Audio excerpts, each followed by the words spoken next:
Welcome back to the PolicyViz Podcast, season number 11. I am your host, Jon Schwabish. I hope you're well. I hope you had an enjoyable summer.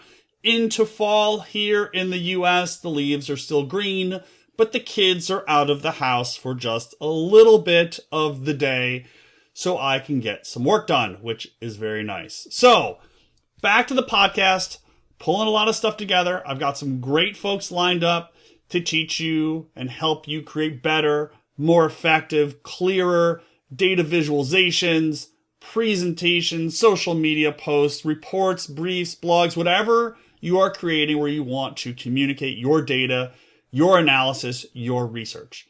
We are going to start the season talking about more non-standard forms of data visualization. So we're going to move away from bar charts and line charts and pie charts and into the more custom, bespoke visualizations. And I'm very excited to talk with Frederica Fragapane from Italy about her work.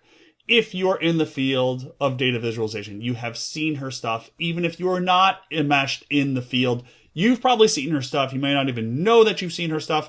It is super detailed. It is super bespoke.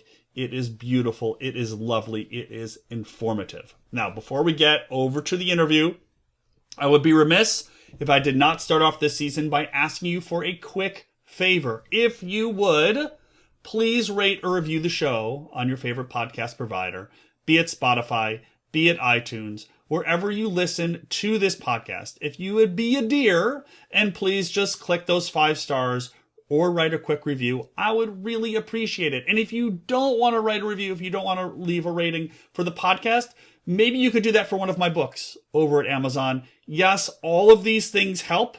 They help me find new guests. They help me find more folks who can help me produce the podcast. They help me find more people who can listen to the show and improve their visualization so that we can improve the data that is communicated around the world. So yes, it does help. It does go a long way. So if you could just click that little button wherever you're listening to this, click 5 stars, I would appreciate it. All right, with that out of the way, let's get into the first episode of season 11 of the PolicyViz podcast. I'm very excited to have Frederica join me on the show to talk about her work. We talk about a whole host of things about how she thinks about creating these bespoke, detailed visualizations. We talk about her process, we talk about her tools, and we talk about what inspires her in the creative process. So I'm sure you're going to enjoy this first episode of the podcast. And here is my conversation with Frederica Fragapane. Hi, Frederica. Great to see you. It's been like, what, 6 years maybe? Just trying to figure out, like maybe OpenViz in 2018, 2019, something like that. Yeah, exactly, in Paris. Wow. Yeah.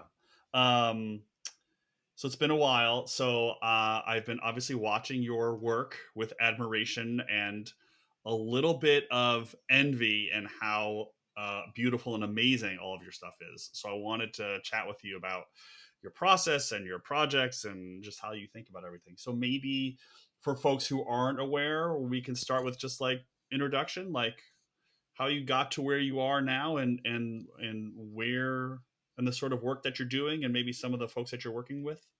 Yes, sure. So first of all, thank you. Thank you so much for your words and thank you for having me. So my name is Frederica Fragapane. I'm an independent data visualization designer, information designer. I've been working as a freelancer since 2015, but I've been doing this job since 2012 when I started working at Accurat, the very well-known information design agency based in Milan and New York. Before that, I have a master's degree in communication design. And during my master's degree there, I attended a course, the density design course, who was founded by Paolo Zuccarelli at the time. And during my studies, I attended this course. It's a course, it's still at Politecnico di Milano, where I studied. And it's a course with a focus on data visualization and information design. It was a field I didn't know very well. I was just very curious about it. And so I attended the course during my studies at Politecnico, and I discovered how interested I was into combining what I was studying about graphic design and communication to contents, to data information. So that was for me a very important moment in my career, because I discovered this field and I understood how passionate I was about it. So then I worked at Accurat, and for a few years. It was definitely another very important moment in my career. It helped me a lot. I learned a lot. Also, for a confidence perspective, because I was freshly graduated. So it was very, very helpful, and it was an amazing environment to work in. And then I started as a freelancer in 2015, and this is my current situation. And during the past years, I worked with different magazines and organizations. I've been working with BBC, with Scientific American, with Google, the UN, European Union, and I consider myself very lucky because I'm still enjoying very much what I do. Yeah. So when you were studying graphic design, did you find you had a desire to work with data? Like, was that something you were interested in or had some inclination towards? I actually wasn't aware of this possibility when I started studying design, like in the first years of university. I started learning about the existence of infographics after some years there at Yeah. Politecnico, and I was very curious about that. This is why I decided to attend density design. I mean, when I was a student, high school student, I loved math and science, so I guess that part was always there. Yeah. But it was attending the course that I really discovered that I was interested into using graphic design to display information, to help understanding topics. That was the moment in which I really realized that. Yeah. I'm always interested in this because I obviously, with my background in economics, come to information visualization kind of from the data side, and have tried to like add on, admittedly very elementary, like graphic design skills. But I'm always interested in sort of people who come from the other side and have that more graphic design training or perspective, and then add on the data side on top of it. So did you find it difficult as you, like, maybe with Accurat, as you started work with Accurat, like, did you find it difficult to start working with data and like understand that part of the job? Was it, you had a lot of people around you that were able to help you, sort of guide you in how to work with data? Yeah, I would say I didn't find particularly challenging. Mm. Also, something that I really enjoy about this kind of job is that I collaborate a lot with different people. So there are cases in which I work independently on the data and for data that are not super complex, of course. I mean, with a certain level of complexity anyway, but there are also cases in which I collaborate with scientists or data analysts. And so this collaboration aspect is something that I particularly enjoy. And so I have to say, no, I didn't find it particularly challenging, maybe because I was inclined towards also maths and a certain scientific approach. So I think that helped me a lot because it's something that I already had an interest into. Right. I find really interesting about your work is that it's very detailed, very bespoke. It has a little bit of kind of like the early Georgia Loopy, like angular, kind of that sort of approach. And I'm curious about why you're drawn, and maybe that's just what I see sort of publicly as the big pieces. I'm sure you're doing other stuff that's like, bar charts, line charts, but like, I'm curious why you're drawn to those big detailed bespoke pieces, and what sort of drives you to create that sort of more detailed visualization as opposed to, here's a small multiples of bar charts. Yeah. So as you mentioned, actually, I also worked. I have nothing against bar charts, line charts, and so on. I work on graphics that are more classical, let's say. For instance, I work with the publication office of the European Union, and for them, I work with very classical, minimal, and simple graphics. Also, in those cases, I have to say I spend a lot of time on the aesthetics and the refinements too, because I think for me it's an important aspect anyway. But so that's to say, for me, creating data visualization is really an act similar to the writing one, And I think that in writing, the words that you can use, the tone that you can use can be very different. There isn't just one good way in which you can write. It definitely depends on what you want to convey and what is the context, who are the readers. And the same concept for me is valid in data visualization. So for me, I'm working with visual words also combined to textual elements, of course. And the shape that I give to these words really depends on the needs the project answers to, on the usage context. So there are cases on the data also. So to give you another example, I often work on pieces that have an organic look and feel, Yeah. shapes that are very soft and organic. And for me, I often work with data that have a living presence behind them, ecosystems or human lives behind them. And for me, working on when it makes sense to do it, when it makes sense for the usage context, working on organic and soft shapes is a way in which I try to recall this presence behind the data. And sometimes it's asked by the clients too. So for instance, some years ago, I worked on a piece for a magazine called Atmos. It was a piece part of a piece of investigative journalism by the journalist Yesenia Funes about environmental activists killed in Brazil. And she asked me some data visualizations to accompany her brilliant article. And she asked me to use an organic look and feel, those ranges of the projects of mine, those kind of projects, because I had different ranges of Sure. experimentations, of shapes I use. And in that case, she asked me to use that kind of language because it was, in her opinion, it worked well with her work, with the article and with the data. So the main reason is what I'm telling, what are the data, what are the information, and also the context. If I work for analysts, of course, for dashboards, there isn't the Yeah. need to use soft organic shapes. Also in those cases, as I was mentioning, it's very important for me to have something that can be pleasant to look at, because for me, it's always an invitation to the readers. But there are cases in which it doesn't make sense to experiment with shapes and visual Right. languages. But there are contexts in which it's required from the clients too, and in my opinion, makes sense to do that. Right. You mentioned this phrase that I love, living presence of the data, and I want to dig into that a little bit. So how do you think about, I guess, data generally, but maybe just, I guess my question is, I'm trying to think about what my exact question is. I think my question is like, what what is the thought behind this phrase, living presence of the data?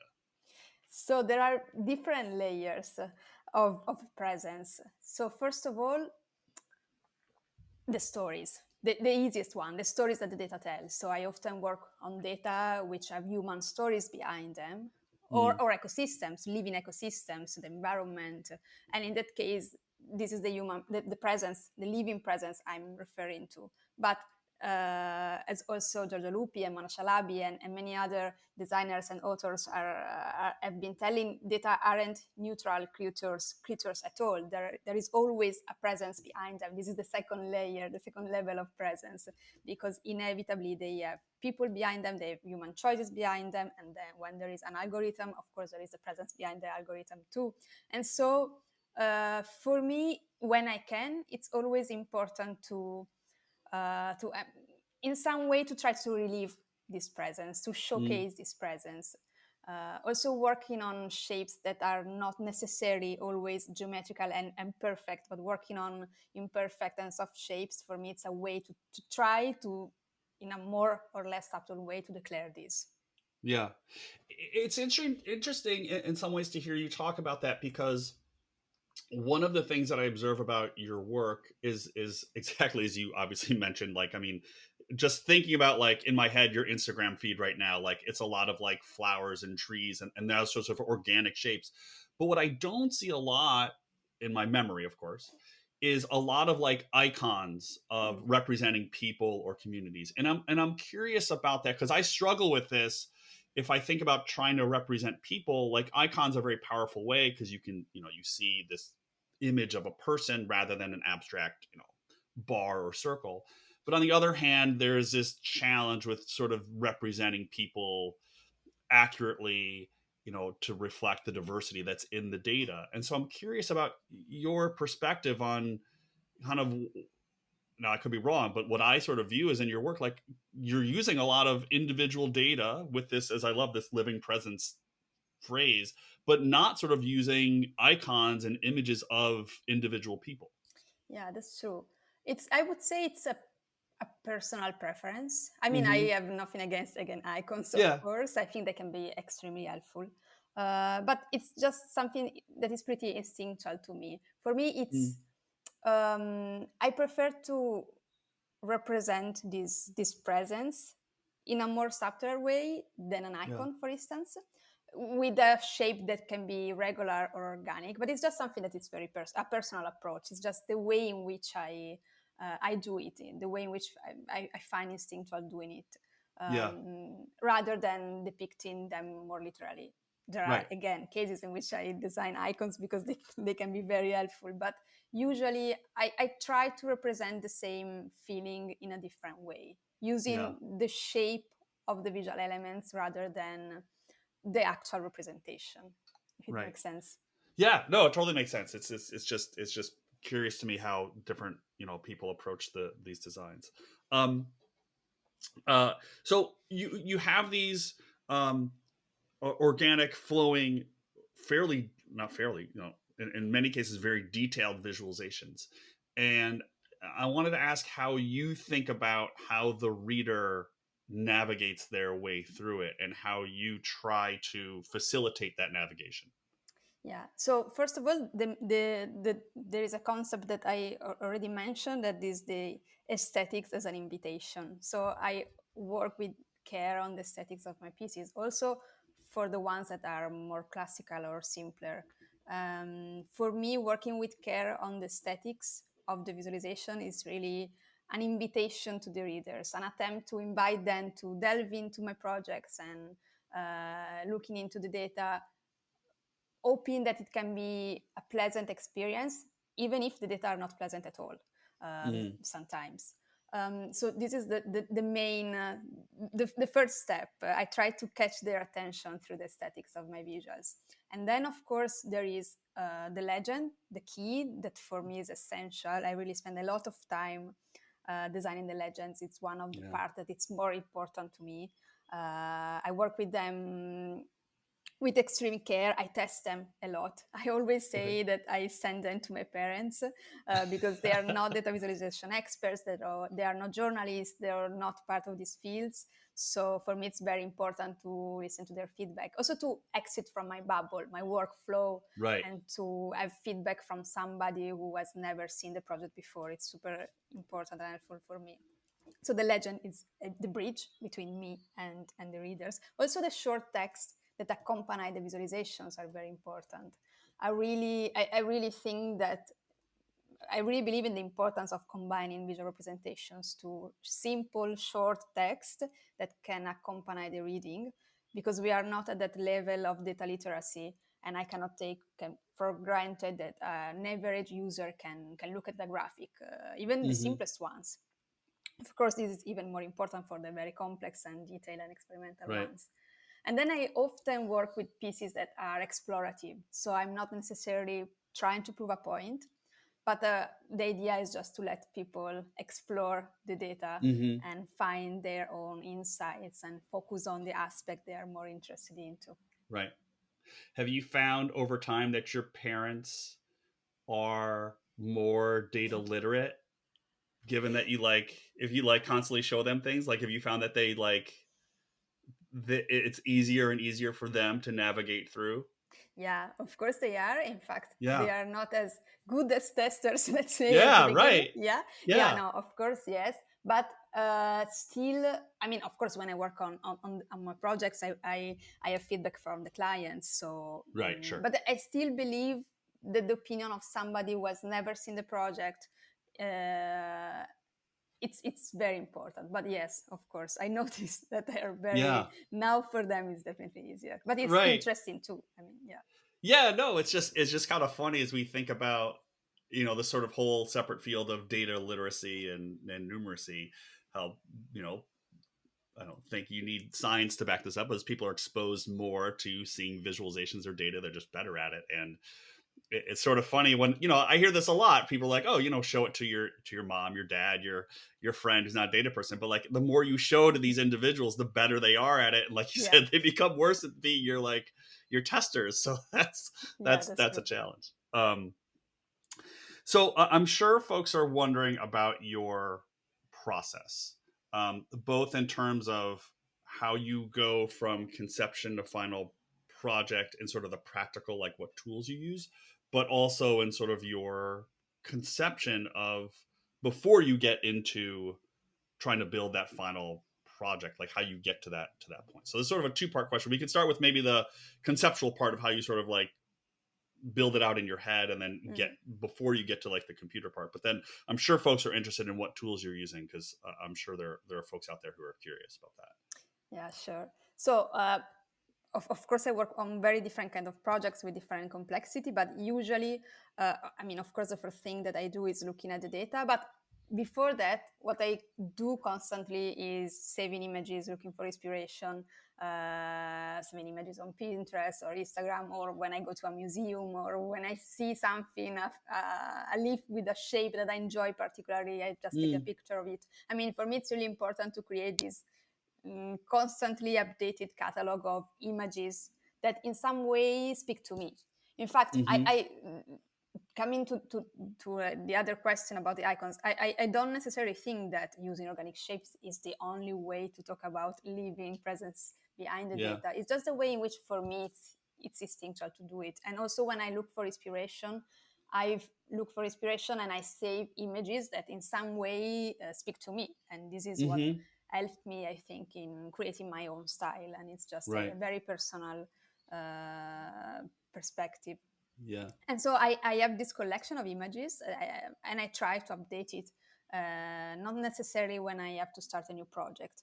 And then when I have a new project and I have new data, what I find helpful is, first of all, studying the data and having in mind the macro structure of the data, sketching the macro structure. I have 50 countries, 10 years of CO2 emissions for such country, just sketching the skeleton of the information, the structure of the information. And then I spend a lot of time looking for inspiration, browsing my catalog, but just after having in mind the structure of the data.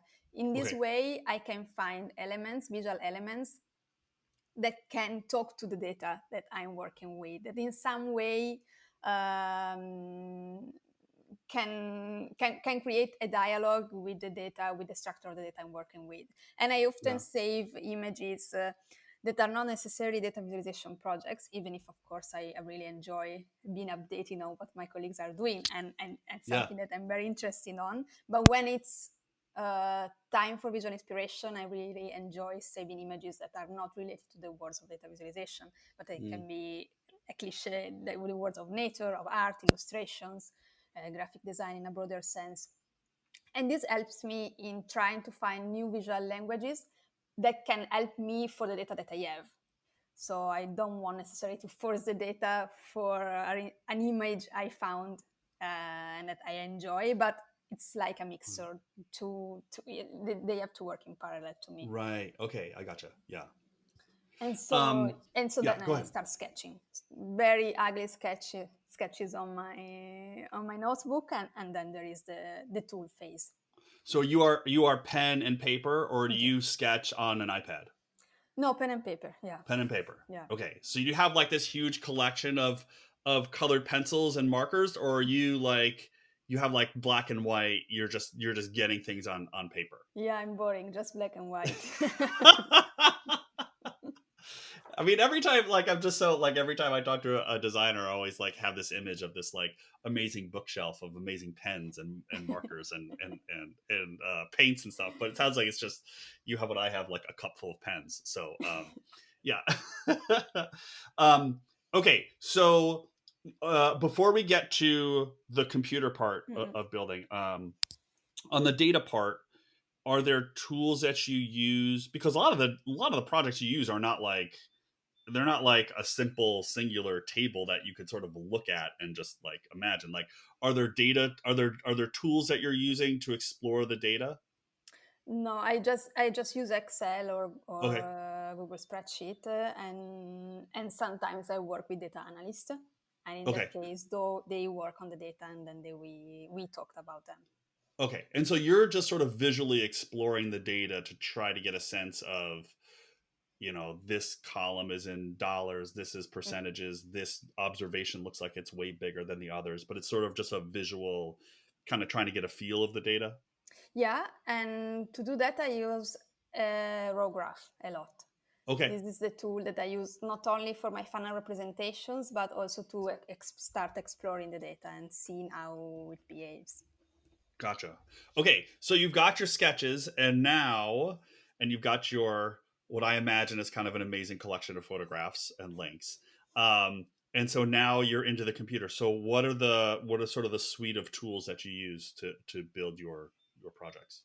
So first of all, I have to say, when I work on interactive projects, I really cannot mention two of my friends and colleagues, because I don't code. I'm not a developer. So for the interactive projects, I always work with Paolo Corti. He's an incredible developer, and Alex Piacentini, who's a designer and developer. So Mm, I always have to mention them when I talk about the most technical aspects. yeah. When I work on static projects, I work on them independently. And in those cases, I always use Adobe Illustrator. That's always the main tool I use. And pretty often I combine it with raw graphs, Okay. because it's super helpful. I can have SVG files created using raw graphs, then I import them on Illustrator. And I often use both raw graphs or the graphs tools that are embedded in Illustrator to have the skeleton of my Hmm. of my visuals, to have the accurate representations, and then I often draw on top of them my custom shapes. So in this way, I Right. can have custom representations, but they are also accurate, of course. Hmm. So you have a pretty streamlined toolkit. I mean, a lot of people use, and I'll throw myself in this group. Like I use kind of like everything, right? And it's like can be a little overwhelming because there's like always new tools popping up. But you seem to have a like pretty small dedicated toolkit of like raw Illustrator, Yeah. Excel, or Google Sheets. Yeah, that's true. Sometimes I also add new tools like Yeah. Figma for prototypes, for instance, Right. for websites. But for the static visualizations, I've been very, truthful to my Yeah. good old original tools. I'm open to everything new, of course, but at the moment Sure. I find myself I work with them very well. So Yeah. yes. Yeah. I mean, they're the tried and true kind of tested design tools. So if it's not broke, don't fix it. Um, what sort of projects are you working on now that's got you excited? I've been collaborating with the European Union, Mm-hmm. and it's something that I really enjoy doing. And it's also, again, with them, I'm working with very classical and representations, but it's something that I enjoy because I Yeah. have nothing against bar charts. And there are projects I'm very excited about, but still can talk about, unfortunately. But a project Mm-hmm. that I worked on recently, and I know that you're aware of it. It's a set of data visualization for an exhibition, and it Mm-hmm. was a very interesting project to work on because I've never worked for an exhibition. I mean, my works have been displayed in exhibitions, but it's not the same thing. And it was Yeah. a photographical exhibition by the photographer Luca Locatelli, who worked on the topic of sustainability and circular economy solutions. It was curated by Elisa Medde, and it was presented in a beautiful museum in Turin. It's called Galleria d'Italia. And the curator, Elisa Medde, really wanted to... The purpose of the exhibition was very informative Mm. about all the possible solutions, sustainable solutions, circular economy solutions. And they wanted to add an even more informative layer to this beautiful photographical exhibition. And so they asked me to design some data visualizations, an interactive screen, and some printed data visualizations to accompany the journey of the exhibition in Mm-hmm. the different rooms, covering the different topics that the photographs were portraying. And it was very interesting working on this project because, of course, I've been asked to visual experiment because I was in an artistic context, and that part Mm-hmm. of visual experimentations was very important, but the informative aspect too. And then it was very nice because an aspect that was totally new for me was that I had, after finishing everything, some days before the opening, I have spent some hours with the guides because, of course, there are people there with Yeah. guides who can explain to the visitors the visualizations. And I spent some time with them, telling them about the visualizations, the approach, the data. And it was very nice because for once I had a bridge, a living bridge Yeah. between Living me bridge. Yeah. and and the visitors. And there was many, and then they told me that there were many visitors because the exhibition was beautiful, thanks to Locatelli and the curator, but also many schools, many kids, and the teachers Mm-hmm. asked for the visualizations because they wanted to also show them to the kids at school. So it was a That's very cool. nice experience to Yeah. work. Yeah.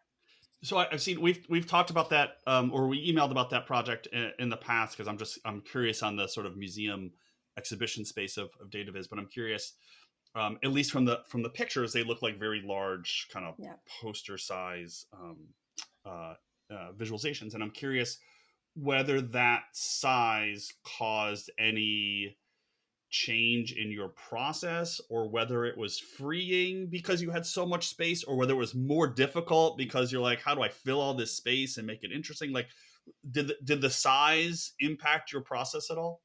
Yeah, definitely. Because I really had to balance.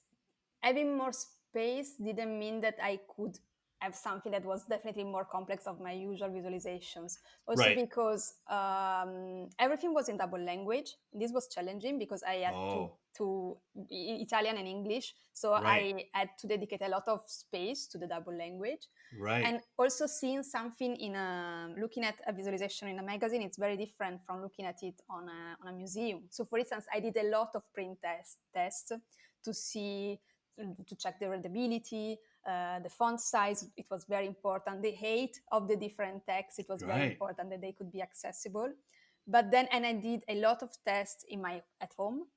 But Yeah. then once we did the first test there, it was completely different because, of course, the space of a museum, it's totally different from the one you can try to recreate in a room. Sure. And Yeah. so you have to calculate the distances differently. And so it was definitely a challenging part, Yeah. something that I've never worked on before. Yeah. Right. Yeah. I mean, just the because you've mentioned like adults and kids viewing it, like just the difference in the height Mm-hmm. of what an 8-year-old can see at, I don't know I don't know how tall 8-year-olds are anymore, like 4 feet tall versus, or 3.5 feet tall versus, a 6 foot tall adult. Like just that difference is really interesting. Yeah.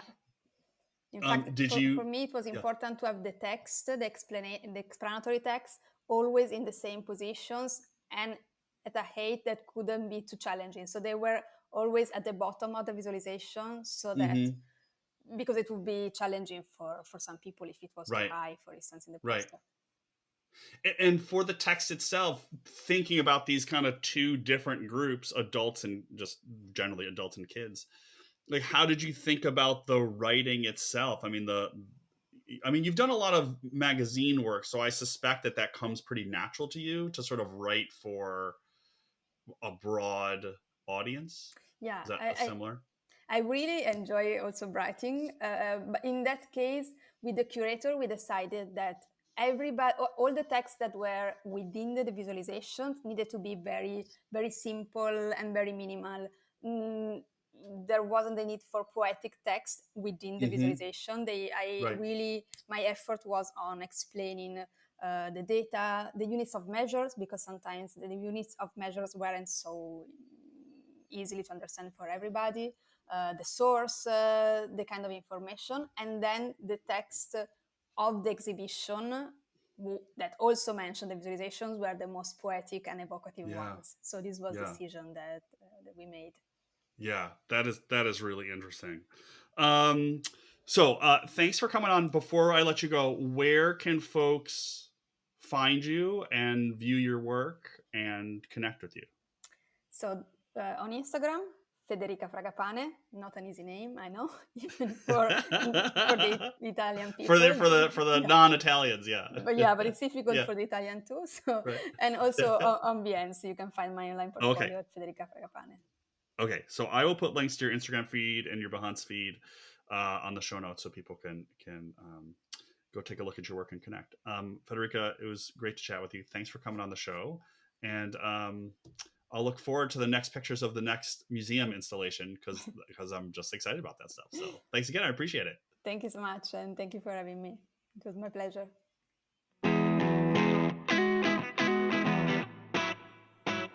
Thanks everyone for tuning into this week's episode. I hope you enjoyed the first episode of season 11, and I hope you will come back and listen to more. Once again, please consider rating or reviewing the show on your favorite podcast provider or on YouTube if you're watching it there. And I have lots of great guests lined up for this season coming your way. I'm not going to tell you who they are because that will ruin the surprise. But be sure to check back in. I've got lots more coming your way on this season of the PolicyViz Podcast. So thanks so much for listening, and I'll see you next time.